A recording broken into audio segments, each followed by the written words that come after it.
મોરબીમાં શ્રાવણ માસનો શ્રાવણીયો વરસાદી માહોલના પગલે નાગરિકોને જિલ્લામાં નદી નાળા સહિતના સ્થળોએ ન જવા કલેક્ટરનો અનુરોધ। વરસાદના પગલે કોઈ અનિચ્છનીય ઘટના ન બનવા તે માટે આપત્તિ વ્યવસ્થાપન અર્થે માર્ગદર્શિકા જાહેર કરાઈ છે। જિલ્લામાં શ્રાવણ માસનો શ્રાવણીયો વરસાદ પડી રહ્યો છે। વરસાદી મોસમના મંડાણ થયા છે।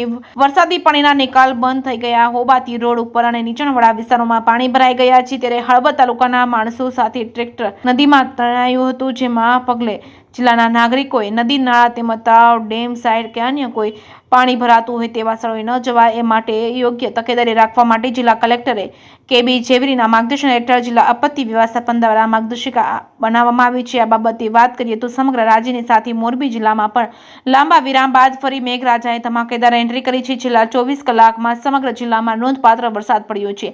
જિલ્લામાં લગભગ તમામ નદી નાળા તેમજ તળાવ તેમજ ડેમમાં મોટા પ્રમાણમાં પાણીની આવક થઈ રહી છે। આ સ્થળોએ કોઈ વ્યક્તિ ન જાય તે અને કોઈ પણ દુર્ઘટના બનવા ન પામે તે માટે જિલ્લા વહીવટીતંત્ર દ્વારા વિવિધ પગલાં લેવામાં આવી રહ્યા છે।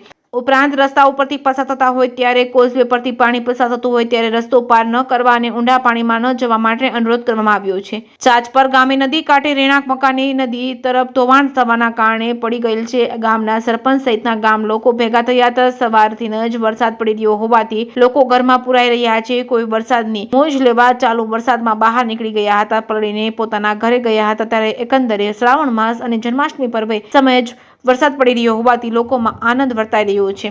જેકેએસ ન્યૂઝ ગુજરાતી સાથે શ્રીકાંત પટેલ, મોરબી।